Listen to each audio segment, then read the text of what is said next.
teacher pay, paid maternity leave, strengthening early childhood education, transportation, the focus on literacy. So there's a number of things in this bill that I wholeheartedly support.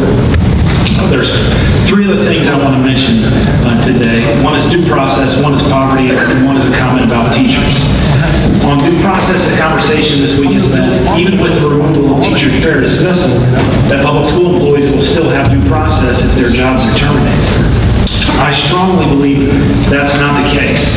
I'm not going to go into too much detail about that because I've had a conversation with Senator Davis about this, with the Governor's Chief Counsel, Lou Ritchie, and also with Commissioner Oliva. And I'm very optimistic that this is going to be included as an amendment when it gets to the House. But this is my only opportunity to comment publicly on the bill, and I want to make sure this is part of the conversation, because I think it's very important for public school employees to have due process, not only if they're terminated mid-year, but also at the point that their contract may or may not be renewed at the end of the school year. That's a critical piece of this. It's very important, and I want to say that for the public record. I want to thank Senator Davis and compliment Senator Davis and Lou Ritchie and Commissioner Oliva for hearing me out on that. Second comment I have is about poverty.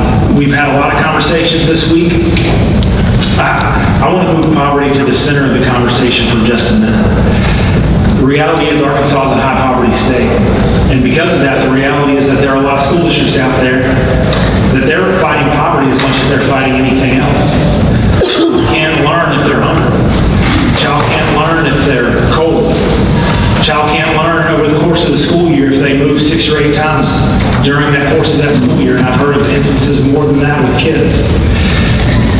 And that's just the reality. And there's two comments on that. Number one, school choice does not solve for poverty.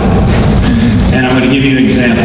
There's a charter school operator here in Pulaski County called Academics Plus. They have 2 elementary schools. One's in Maumelle, one's in Scott. Same operator, same curriculum, same folks who are doing everything they can to educate these kids. The school in Maumelle has an A rating. The school in Scott has a D rating. The school in Maumelle has 23% of their kids that are classified as low income. The school in Scott has 69% of their kids that are classified as low income. School choice does not solve for poverty.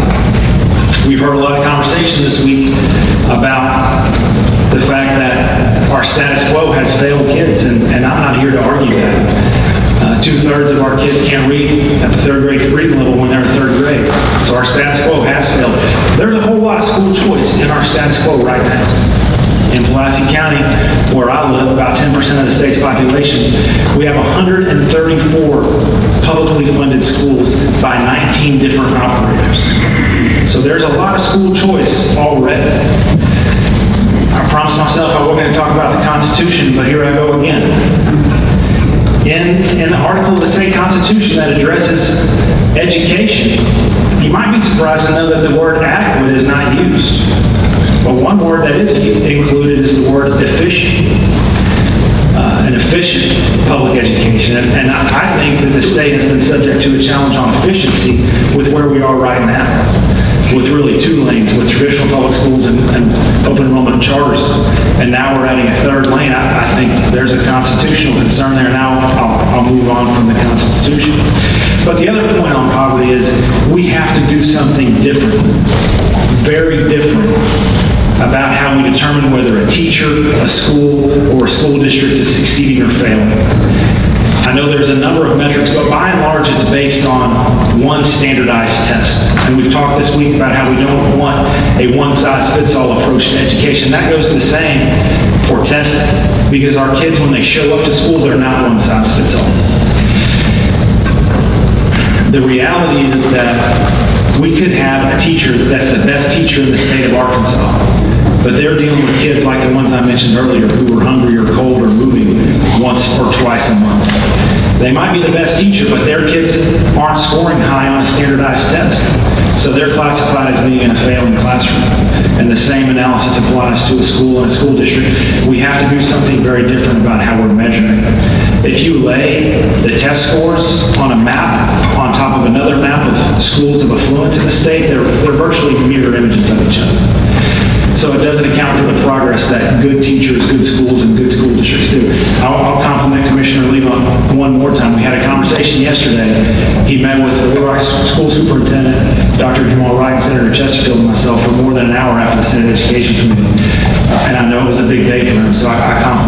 that too. So I was encouraged by that conversation that we are going to measure this differently. But it's critical that as we do this work moving forward, that we take into account the way that kids show up to school.